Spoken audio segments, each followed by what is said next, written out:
Hello everyone, I am Manvita Joshi. My UID is 2019130027. I am a student of Sardar Patel Institute of Technology. I am currently pursuing BTech in Computer Engineering. I have completed my second year and will now be going to my third year. This PPT is about the summer activity which our college gave us under the name SEVA. Among various options, I chose the course SV15, study of one of the identified books. This activity wanted us to read a book well defined by the public, written by an Indian author, having more than 400 pages, and to write a summary of the book. The mentor assigned to me for this activity is Professor Vijaya Kamble.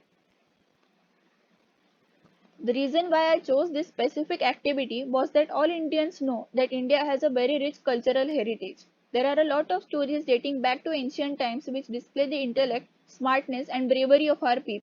Moreover, everyone knows what impact does book reading have on one's life. However, I could not inculcate this important practice in my timetable. But as I chose this activity, I had to read a book compulsorily to spark an interest. The outline of the PPT is as follows. Purpose of selection, chapter details, summary, application of the book, highlighting thoughts, importance of the book, and my favorite chapter. The book that I chose to read is Chanakya's Chant, written by Ashwin Sanghi. The purpose behind the selection of this book was that I had learnt about Chanakya in school and I had always wondered what qualities did he have such that the entire world recognized him as the greatest teacher. Who was he as a person? What were his ambitions and motives? Why did he specifically want Chandragupta to sit on Magadha's throne? How did he achieve all of this? I was always intrigued by stories and facts revolving around Chanakya, but by reading this book, I got the answer to all my questions. This book comprises of a total of 20 chapters, among which 10 are devoted to Chanakya and 10 are devoted to Gangasagar Mishra. Summary reading. Chanakya's Chant is a historical fiction that landed its place in all major Indian national bestseller lists within 2 months of its release. It is a novel penned by the Indian author Ashwin Sanghi. It sheds light on how Chanakya's strategies from the past are still relevant today in Indian politics and how they can be used to witness development and unity in our country. The story is one of the wit, conceit, deceit, treachery, and jealousy, and all other verbs and adjectives that you can think of regarding Indian politics. The book is well praised by critics. Shashi Tharoor called it a delightfully interesting and gripping read, while Prahlad Kakkar writes in praise of the book. I wish our politicians were literate enough to read it. The unique selling point of this book is that the leading characters of the novel are shown to be ruthless, having no moral values, and not even fighting for righteousness, something which a person might not expect owing to the fact that the story revolves around a time and subject where morals and ethics were above anything else. The story is to the point but not direct. The author has left quite a few capsules of the stories quite ambiguous to the intellect of the reader. The book has some witty one-liners inspired from quotes by Benjamin Franklin, Oscar Wilde, Winston Churchill, Mark Twain, etc. The book has two stories running parallel to each other. First is the detail of how Chanakya strategized the establishment of Chandragupta as the king of Magadha as a revenge for the assassination of his father Chanak, and second, Pandit Gangasagar Mishra's master plan to make Chandani Gupta the Prime Minister of India. The first story dates back to around 2300 years ago, whereas the second story is of the present day. Dhananand is the king of Magadha, the strongest kingdom in Bharat, and his prime minister Shaktar. Chanakya's father Chanak is a very close friend of Shaktar, to whom Shaktar would always share confidential matters about the kingdom. King Dhananand would always have his eyes fixed on wine and women and would overlook the pitiable condition of his subject. As a focused person who knows his duties, this is something that makes Shaktar's blood boil. Despite of explaining the consequences of the king's behavior to the king himself, Shaktar always faces disappointment. One evening, Shaktar is again talking to King Dhananand and trying to emphasize the matters that need urgent attention from the king and that the king is not carrying out his responsibilities to the fullest. While doing that, he witnesses King Dhananand's attention on a female attendant and to not what he is speaking. This makes Shaktar reach his limit of patience. Discontented, Shakta raises his voice against the king, letting him know that his behavior is the sole reason why the kingdom of Magadha is now in a downward spiral. Agitated by the fact that the person who works under him has the audacity to insult him in front of the entire court, King Dhananand orders Rakshas, his minister for internal security, to send Shaktar to prison. On hearing this news, Chanak loses his temper and gathers people at the gate of the palace and starts convincing them to raise their voice against the poor treatment everyone is facing because of the king. When the king comes to know about this, he orders his army to execute Chanak. Chanak breathes his last that night. Katayan, a minister of Dhananand's cabinet and loyal friend of Chanak, tries to explain the entire situation to Chanakya and advises him to escape the kingdom since he might be the next target of the king. On the night of Amavasya, Chanakya elopes from the kingdom and goes to cremate his father, after which he begins his journey to Takshila University. After taking nearly 1 year to reach the destination, Chanakya, standing at the gates of Takshila University, asks to see Acharya Pundarikaksha, who is the dean of the university. Chanakya hands a letter given to him by Katayan, which requests Acharya Pundarikaksha to admit Chanakya to the university. Katayan and Acharya Pundarikaksha were childhood friends and had themselves taken education from Takshila University. Katayan's father had sponsored Acharya Pundarikaksha's education because he was an orphan. Acharya Pundarikaksha thinks that Katayan must be calling in for the favor and decides of giving Chanakya a chance.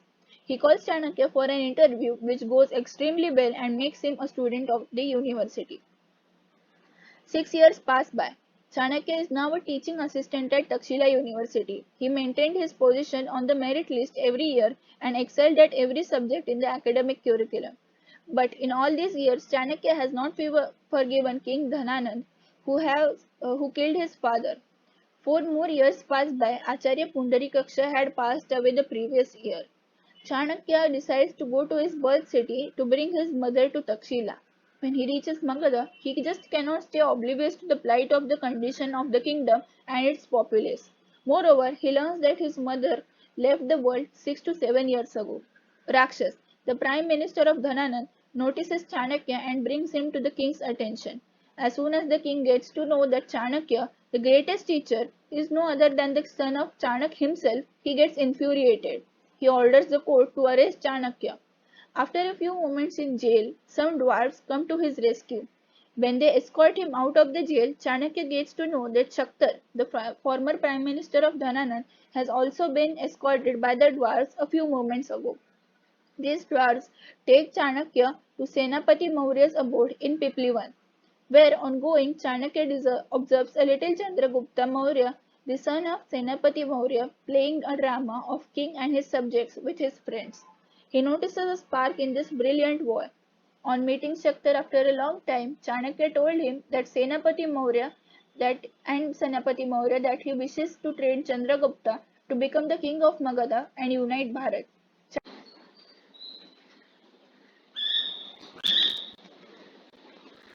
E-learnings. My inference and learning about the book. The application of the book. The book revolves around politicians. The objective of the book is to tell the readers that the ancient political tactics are still relevant in today's world. Chanakya strategies can be used to make the politicians used by the politicians to unite India and make our nation stronger. Takeaway. The story is eye-opening in the sense that how the political strategies of Chanakya were still applicable after 2300 years. It showed the real nature and character of politicians. For a person who knows what his purpose in life is, no one can stop him from achieving what he wants. And in that case, one needs to be strong-minded, selfish, smart, and even cold-hearted. The plot revolves around the idea of ends justify means, which means that if you are getting what you want, in the end, it does not matter how you get it. After all, everything is good in the end. If it is not good, it is not the end. The author of the book, Ashwin Sanghi, said that the Western audience might not appreciate Chanakya's chant because of its dependence on history and ancient statecraft. My book is a modern day thriller that draws on a bedrock of history. My primary object is to entertain, not educate.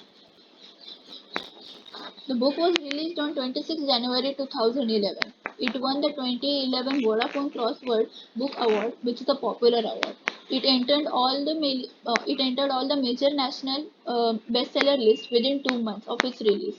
It bagged number one rank on India Today's bestseller list on 4th April 2011. My favorite chapter.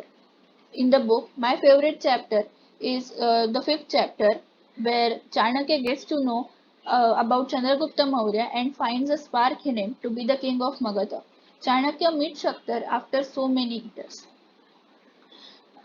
Some of the words from this particular chapter are: outside the book, outside the house, a group of young boys was busy playing a game of role playing. One of them had tied a scarf around his head and had tucked a peacock feather onto his headband.